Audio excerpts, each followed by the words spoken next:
بسم اللہ الرحمن الرحیم۔ السلام علیکم۔ آپ سبھی کو میرے چینل نالج فار مسلم میں خوش آمدید۔ معجزات ہوتے کیوں ہیں؟ جب اللہ سبحانہ تعالیٰ کو یہ منظور ہوتا ہے کہ اپنے نبیوں اور رسولوں کی تائید و نصرت معجزات کے ذریعے کرے تو پھر کسی ایک فرد کو نہیں بلکہ ساری امت کو چیلنج کیا کرتے ہیں اور ان کو مقابلے کی دعوت دیتے ہیں کہ اگر تم سے ہو سکے تو ایک دوسرے کی مدد و تعاون سے اس چیلنج کا جواب دو، مگر وہ لوگ ایسا کبھی بھی کرنے کو تیار نہ ہو سکے۔ عطائے معجزات سے مقصد یہ ہوتا ہے کہ کہیں کفار یہ نہ کہہ دیں کہ ایک مدعی رسالت نبی ایک ایسی چیز ہمارے سامنے لایا ہے جس میں ہمیں رسوخ اور مہارت حاصل نہیں تھی، اگر ہم بھی اس چیز کو سیکھ لیتے تو ضرور اس طرح کا معجزہ ہم بھی لا سکتے تھے۔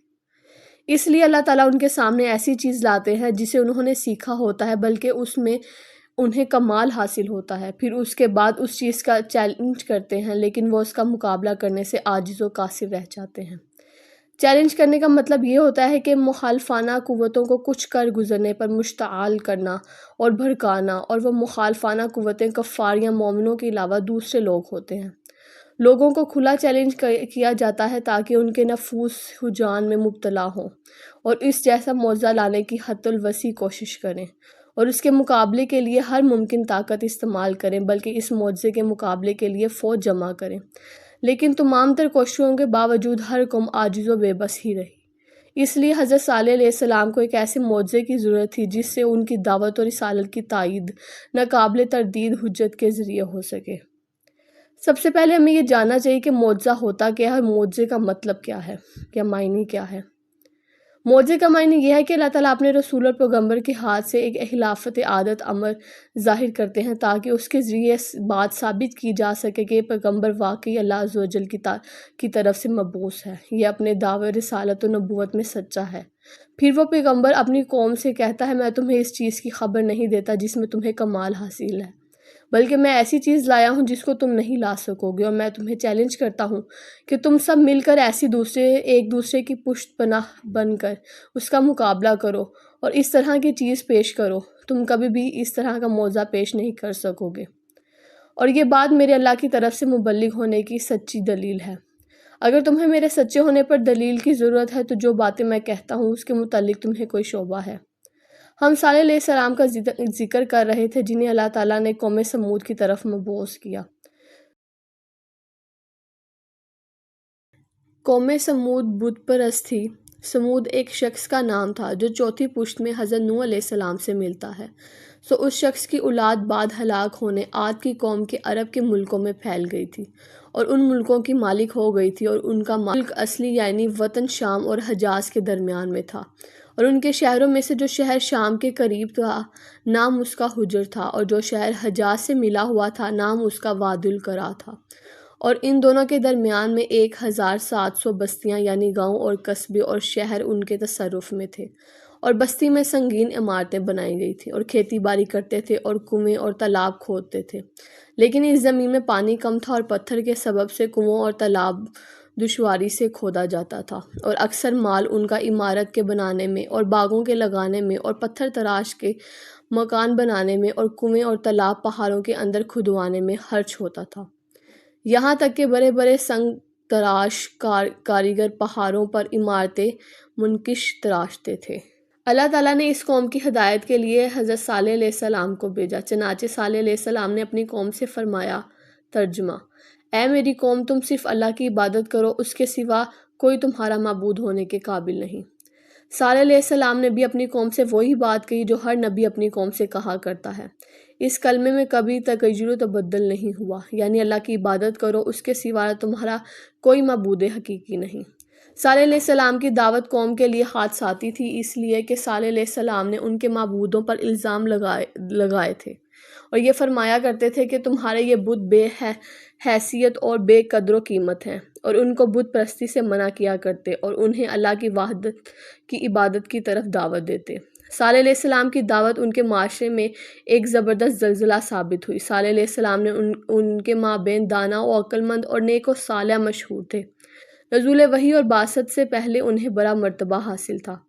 بہت لوگ انتہائی احترام سے پیش آتے، اس لیے قوم کے لوگ صالح علیہ السلام کی طرف متوجہ ہوئے اور کہنے لگے، ترجمہ: وہ لوگ کہنے لگے کہ اے صالح، تم تو اس کے قبل ہم میں ہونہار معلوم ہوتے تھے، کیا تم ہم کو ان چیزوں کی عبادت سے منع کرتے ہو جن کی عبادت ہمارے بڑے کرتے آئے ہیں، اور جس دین کی طرف تم ہم کو بلا رہے ہو یعنی توحید، واقعی ہم تو اس کی طرف سے بڑے بھاری شعبے میں ہیں جس نے ہم کو تردد میں ڈال رکھا ہے۔ قوم نے صالح علیہ السلام کی دعوت توحید سے اظہار نفرت کیا اور یہ کہنے لگی، یہ شخص اپنے علم، حسن تدبیر اور عقل و صداقت کی بنا پر ہمارے لیے امیدوں کا مرکز تھا، اب اس کو کیا ہوا؟ کیسی باتیں اس کی زبان سے نکل رہی ہیں؟ کیا یہ سب کچھ ہوش و حواس میں کہہ رہا ہے؟ اے صالح، تم نے ہماری ساری امیدوں پر پانی پھیر دیا، کیا تم ہمیں ان چیزوں کی عبادت سے منع کرتے ہو جس کی ہمارے بڑے باپ دادا عبادت کرتے آئے ہیں؟ قوم سمود دین حق سے ناپسندی کا اظہار کرنے لگی، اس بات پر حیران و سرگردان اور انگشت بدنان ہونے لگی کہ انہی کا ایک فرد ان کو توحید الہی کی دعوت دے رہا ہے۔ اس کے پاس صالح علیہ السلام کی دعوت کا جواب دینے کے لیے کسی قسم کی کوئی حجت یا دلیل نہیں تھی، ان کے پاس ان باتوں کے سوا اور اس کی ذہنیت کے علاوہ کچھ نہ تھا۔ وہ بس اس امر پر غضبناک اور حیرت ناک تھے، اس لیے کہ صالح علیہ السلام جن معبودوں سے ان کو دور کرنا چاہ رہے تھے ان معبودوں کی ان کے باپ دادا عبادت کیا کرتے تھے۔ صالح علیہ السلام نے جہالت کی وہ دیوار گرا دی جس کا وہ سایہ حاصل کیا کرتے تھے، اور ان فرسودوں، رسومات اور مہلک عادت کا صفایا کر دیا جو ان کی ذہنوں پر غالب آ چکی تھی۔ آبائی رسموں کی پیروی نے ان کی عقلوں کو کچھ سوچنے سمجھنے سے قاصر کر دیا تھا۔ حضرت صالح علیہ السلام نے آ کر ان کی عقلوں کو بیدار کیا تھا تاکہ ان کے دماغ اس واضح امر کے متعلق کچھ غور و فکر کریں۔ بس صالح علیہ السلام کا ان کو بیدار کرنا ہی تھا کہ وہ غصے سے آگ بگولا ہو گئے، آپے سے باہر ہو گئے اور سرگردان ہو گئے۔ ان کی حالت یہ ہو گئی کہ وہ اپنی بات کو بھی سمجھ نہیں پا رہے تھے، کیونکہ ان کے سامنے دو چیزیں تھیں، یا تو اپنی عقل کے پردے کھول لیتے اور دعوت صالح علیہ السلام کو قبول کر لیتے، یا پھر اپنی عقل کو اپنی حالت پر چھوڑ رکھتے، اس کو استعمال نہ کرتے اور اپنے باپ دادا کے خیالات اور خرافات پر جمے رہتے، پہلے سے جاری بری رسومات و عادت پر ڈٹے رہتے، حتیٰ کہ جہالت اور بے وقوفی کا اعلیٰ درجہ حاصل کر لیتے۔ صالح علیہ السلام کی دعوت ان کے لیے اظہار من الشمس تھی، یہ خالص توحید کی دعوت تھی۔ آپ کی دعوت در حقیقت عقل و فکر کی آزادی کا براہ راست اعلان تھا۔ آپ کی دعوت یہ تھی کہ یہ پتھر بت پرستوں کو ذرا بھی نفع نہیں پہنچا سکتا اور نہ ہی نقصان دے سکتا ہے، صرف اللہ کی ذات قابل عبادت ہے، وہ وحدہ لا شریک ذات ہے، وہی ہر چیز کا خالق و مالک ہے، وہی رازق و رحیم ہے، وہی نفع رساں ہے۔ صالح علیہ السلام نے یہی چیزیں ان کے سامنے بیان کی، چنانچہ اپنی قوم سے فرمایا۔ ترجمہ: اللہ ہی کی عبادت کرو، اس کے سوا تمہارا کوئی معبود نہیں ہے۔ پھر ان کو خدا تعالیٰ کی نعمتیں یاد دلائیں، فرمایا، اور تم یہ حالت یاد کرو کہ اللہ تعالیٰ نے تم کو عاد کے بعد آباد کیا اور تم کو زمین پر رہنے کا ٹھکانہ دیا کہ نرم زمین پر محل بنائے اور پہاڑوں کو تراش تراش کر ان میں گھر بناتے ہو، سو خدا تعالیٰ کی نعمتوں کو یاد کرو اور زمین میں فساد مت پھیلاؤ۔ مطلب یہ ہے کہ اللہ تعالیٰ نے قوم عاد کے بعد تمہیں آباد کیا تاکہ تم ان کی حالت سے عبرت حاصل کرو اور اپنے اعمال کی اصلاح کرو۔ اس ذات نے تمہارے لیے یہ زمین مباح کر دی ہے کہ نرم زمین میں تم محلات بناؤ اور پہاڑوں کو تراش تراش کر ان میں ایسے شاندار اور عالیشان گھر بناؤ جس کے استحکام اور سنت کو دیکھ کر عقلیں حیران رہ جاتی ہیں۔ بس تم اللہ کی نعمتوں کا شکر نیک اعمال اور وحدہ لا شریک ذات کی عبادت کے ذریعے بجا لاؤ، ان کی نافرمانی سے باز آ جاؤ۔ اس لیے صالح علیہ السلام نے ان کو ان الفاظ میں واضح و نصیحت فرمائی۔ ترجمہ: کیا تم کو انہی چیزوں میں بے فکری سے رہنے دیا جائے جو یہاں دنیا میں موجود ہیں، یعنی باغوں میں اور چشموں میں اور کھیتوں میں اور ان کھجوروں میں جن کے گچھے خوب گوندے ہوئے ہیں؟ جب قوم سمود نے صالح علیہ السلام کی دعوت کی مخالفت کی اور یہ کہا کہ تم تو ہمارے درمیان بڑے عقل و فہم رکھنے والے شخص تھے، ہمیں تم سے بڑی امیدیں وابستہ تھی وغیرہ وغیرہ، تو حضرت صالح علیہ السلام نے بڑے نرم انداز میں ان کی باتوں کا جواب دیا اور ان سے خوش اخلاقی سے پیش آئے، چنانچہ اپنی قوم سے فرمایا۔ ترجمہ: اے میری قوم، بھلا یہ تو بتلاؤ کہ اگر میں اپنے رب کی جانب سے دلیل پر قائم ہوں اور اس نے مجھ کو اپنی طرف سے رحمت یعنی نبوت عطا فرمائی ہو، سو اس حالت میں اگر میں خدا کا کہنا نہ مانوں تو یہ بتلاؤ کہ پھر مجھ کو خدا کے عذاب سے کون بچا لے گا، اور تم تو سراسر میرا نقصان ہی کر رہے ہو۔ یعنی صالح علیہ السلام نے ان سے فرمایا، اگر حقیقت حال میرے کہنے کے مطابق ہی نکلی تو بتاؤ پھر تمہارا کیا حال ہوگا، اللہ کے ہاں تمہارا کیا عذر ہوگا۔ اس کے عذاب سے پھر تمہیں کون چھڑا سکے گا؟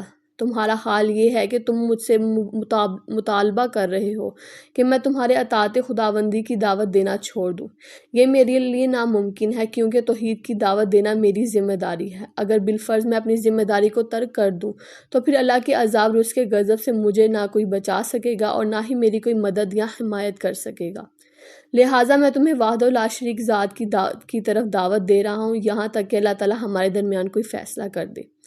لیکن قوم پر کچھ اثر نہ ہوا، بلکہ الٹا صالح علیہ السلام پر الزام دھرنے لگی، ان پر تہمتیں لگانے لگی، کہنے لگی کہ یہ سحر زدہ ہے، اسے تو خود اپنی بات کی خبر نہیں کہ میں کیا کہہ رہا ہوں۔